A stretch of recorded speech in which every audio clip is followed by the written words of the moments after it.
Olá, bem-vindos mais um Contos de Assombração. Por favor, se inscrevem em meu canal, e não esqueça de ativar o sininho, para receber em primeira mão os contos de assombração, e deixe o seu like que gostou ou não gostou. Irei postar um vídeo por dia às 23 horas. Quero agradecer os meus fiéis seguidores, canal Lua, canal Programa de Afiliados. Um grande abraço. A Casa do Mal 2. Após os inúmeros fatos assombrosos que ocorreram na casa onde morávamos anteriormente, descritos no relato A Casa do Mal 1, nos mudamos para uma outra casa, a qual era maior do que a primeira e em um bairro também melhor do que o anterior. A casa era boa e grande. Eu tinha um quarto só para mim, meu irmão o dele e meus pais o deles. Havia sobrado um pouco mais de espaço, pois minha irmã havia se casado e não morava mais conosco. No começo tudo corria de forma normal, sem acontecimentos fora da rotina, sendo que levávamos nossa vida normalmente. Em certo dia, ganhei um cachorro, aquele, Dachshund, ou Tekel, também apelidado de cachorro salsicha. Fiquei muito apegada com ele, e passou a fazer parte de nossa família. Mas algum tempo depois ele ficou doente e acabou morrendo. Eu na verdade não sabia disso, pois meu pai havia me dito que o cachorro havia fugido, com o objetivo de evitar que eu ficasse sofrendo se soubesse a verdade. Passados alguns dias, eu estava varrendo um corredor bem grande que havia na casa, o qual ia da sala até o quarto da minha mãe, e eu estava varrendo na saída do meu quarto quando vi meu cãozinho passando pelo corredor. Então corri para o corredor e vi ele seguindo pelo corredor adentro até o quarto dos meus pais. Morri de felicidade achando que meu cachorro havia voltado, pois eu não sabia que ele havia morrido. Corri atrás dele e cheguei no quarto da minha mãe onde fiquei procurando por ele. Afinal ele havia entrado naquele cômodo. Mas procuro aqui e ali, e nada. Cadê o cachorro? Nada. Nem sinal dele. Achei super estranho aquilo e não sabia explicar o que havia acontecido. Em um outro dia, eu havia faltado à aula e estava dormindo até mais tarde. Eu sempre ficava sozinha durante o dia em casa. De repente acordei com um barulho como se alguém estivesse andando no forro de casa. O barulho não passava de jeito nenhum e eu fiquei super assustada, pois estava sozinha.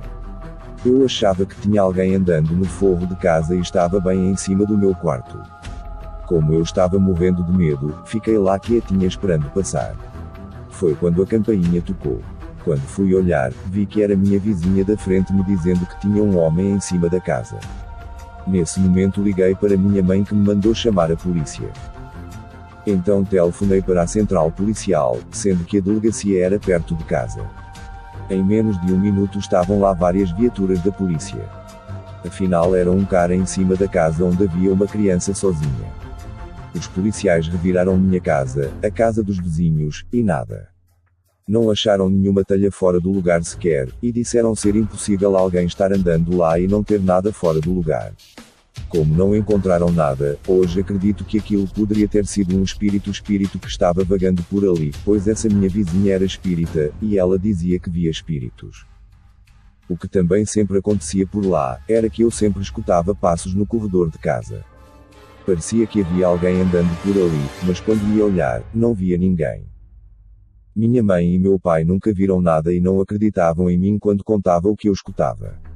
Então eu parei de contar os fatos estranhos que eu presenciava, ficando com medo só para mim. E foi assim até o dia que eles presenciaram algo assustador.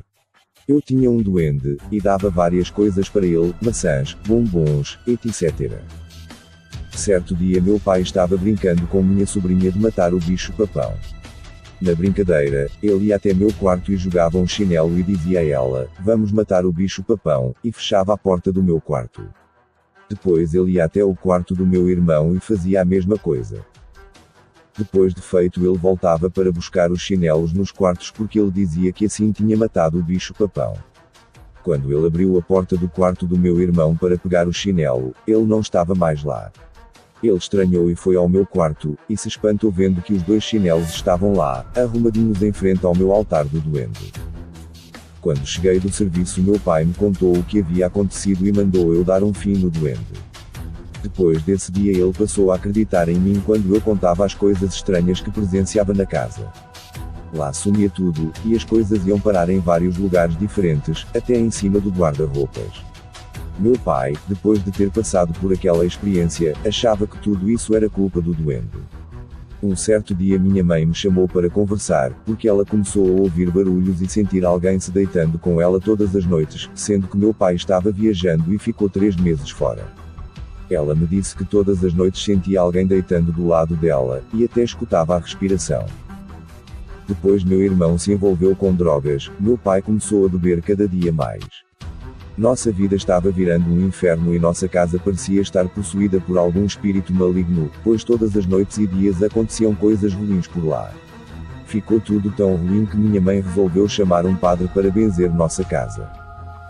Ele foi até lá, benzeu, mas nos disse para sair dali, pois segundo ele, a casa era muito carregada e ele não tinha poder para tirar todo o mal dali, e que a benção que ele fez duraria pouco tempo e os espíritos voltariam com mais forças e nos atacariam.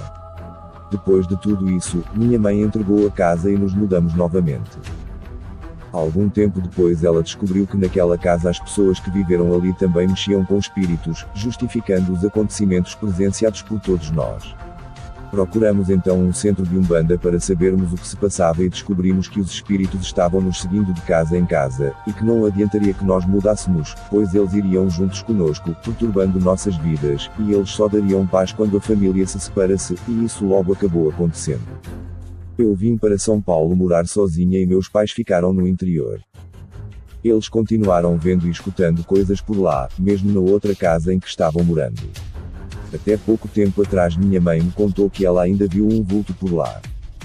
Eu, pensando que estaria livre morando longe, me enganei, pois pelo que percebi eles me seguiram até a minha nova moradia, me assombrando ainda por um bom tempo. Posteriormente contarei o que aconteceu em meu novo apartamento.